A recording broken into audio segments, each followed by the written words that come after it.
Au nom du Père, du Fils, du Saint-Esprit. Amen. Seigneur Jésus, tu connais mon inconstance et mon infidélité.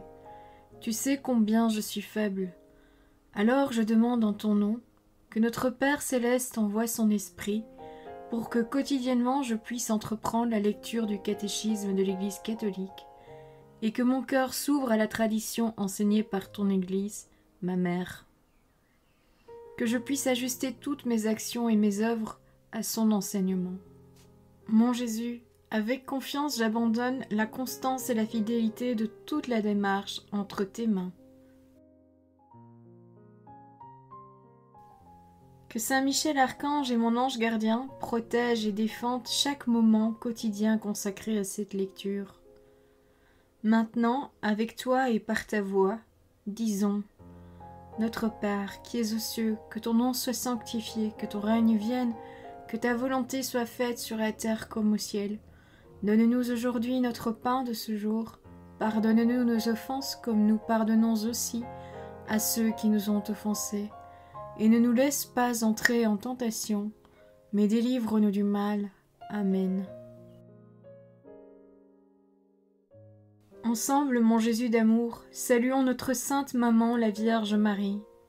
Entre ses mains, je remets mon cœur, mon âme, ma volonté et ma vie, afin que par ses soins règne en moi la volonté du Père, et qu'en ses mains mes œuvres soient gardées, transformées, en parfaite offrande rayonnante de la lumière de Dieu, pour sa gloire, le salut des âmes et la consolation des âmes du purgatoire. Je te salue Marie, comblée de grâce. Le Seigneur est avec toi, tu es bénie entre toutes les femmes, et Jésus, ton enfant, est béni. Sainte Marie, Mère de Dieu, prie pour nous, pauvres pécheurs, maintenant et à l'heure de notre mort. Amen. Je te salue Marie, comblée de grâce, le Seigneur est avec toi. Tu es bénie entre toutes les femmes, et Jésus, le fruit de tes entrailles, est béni. Sainte Marie, Mère de Dieu, prie pour nous, pauvres pécheurs, maintenant et à l'heure de notre mort. Amen. Je te salue Marie, comblée de grâce, le Seigneur est avec toi, tu es bénie entre toutes les femmes, et Jésus, le fruit de tes entrailles, est béni. Sainte Marie, Mère de Dieu, prie pour nous pauvres pécheurs, maintenant et à l'heure de notre mort. Amen. Ô Saint-Esprit, par l'intercession du cœur immaculé de la Sainte Vierge Marie, et par le cœur chaste de Saint Joseph, donne-moi un cœur doux, humble, pur, miséricordieux et charitable. Rends-moi docile à tes célestes inspirations, et prompte à y répondre. Que mon cœur enflammé de ton amour soit en toutes ses œuvres dans la volonté du Père, œuvrant ainsi sous ton joug léger et joyeux. Père céleste, je fais ces demandes par les mérites, les œuvres et les souffrances de Jésus-Christ, ton Fils bien-aimé.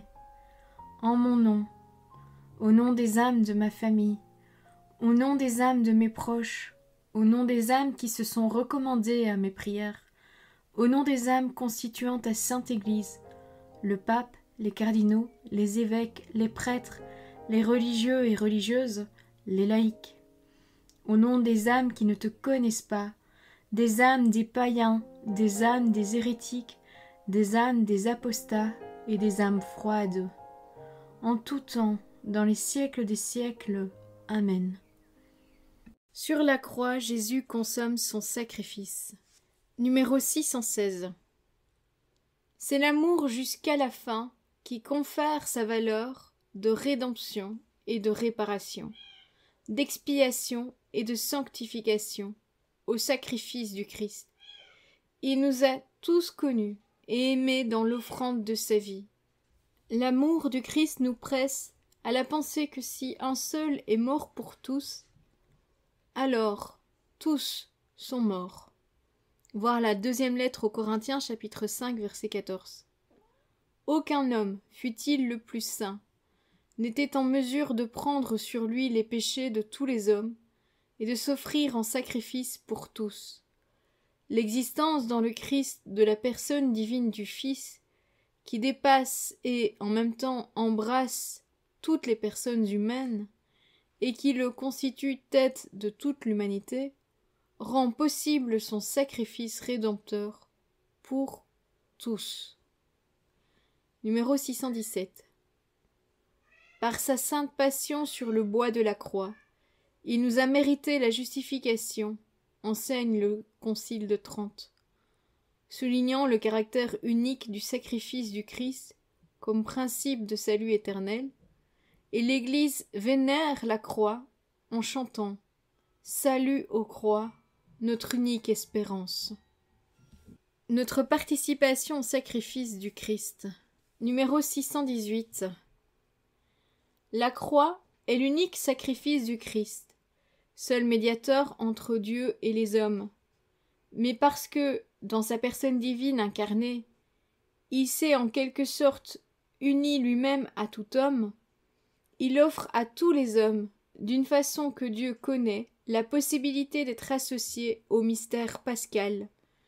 Il appelle ses disciples à prendre leur croix et à le suivre, car il a souffert pour nous.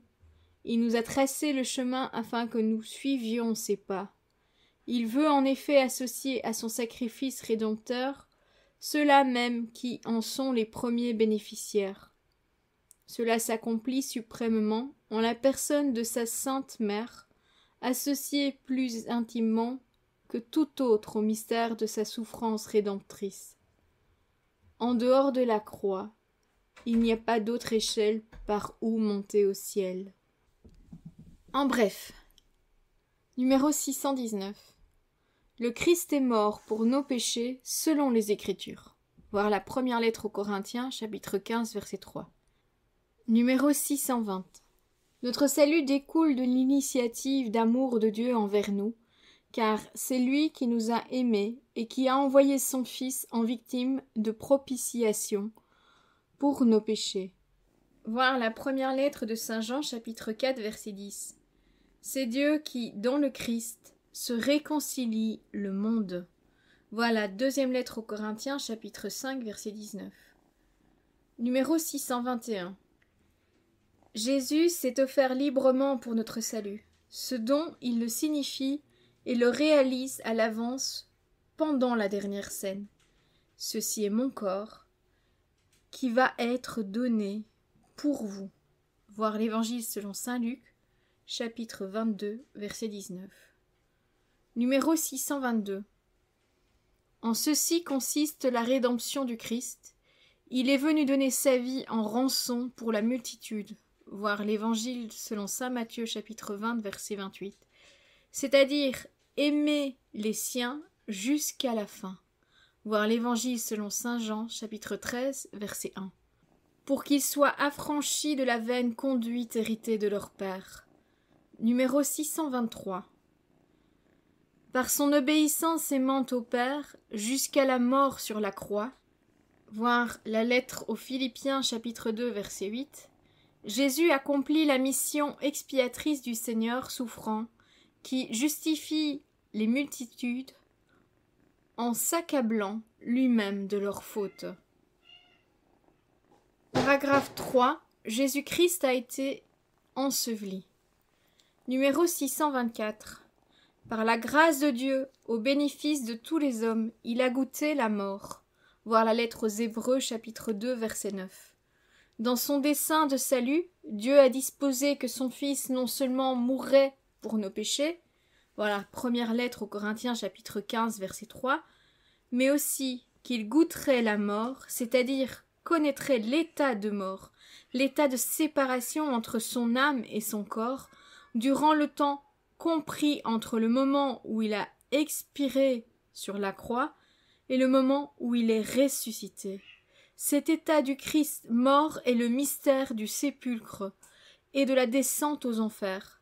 C'est le mystère du samedi saint, où le Christ déposé au tombeau manifeste le grand repos sabbatique de Dieu après l'accomplissement du salut des hommes qui met en paix l'univers entier.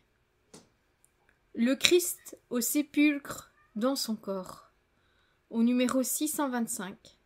Le séjour du Christ au tombeau constitue le lien réel entre l'état passible du Christ avant la Pâque et son actuel état glorieux de ressuscité. C'est la même personne du vivant qui peut dire « J'ai été mort et me voici vivant pour le siècle des siècles ». Voir le livre de l'Apocalypse, chapitre 1, verset 18. Dieu, le Fils, n'a pas empêché la mort de séparer l'âme du corps, selon l'ordre nécessaire à la nature, mais il les a de nouveau réunis l'un à l'autre par la résurrection, afin d'être lui-même dans sa personne le point de rencontre de la mort et de la vie, en arrêtant en lui la décomposition de la nature produite par la mort et en devenant lui-même principe de réunion pour les parties séparées. Numéro 626. Puisque le prince de la vie qu'on a mis à mort est bien le même que le vivant qui est ressuscité, il faut que la personne divine du Fils de Dieu ait continué à assumer son âme et son corps séparés entre eux par la mort.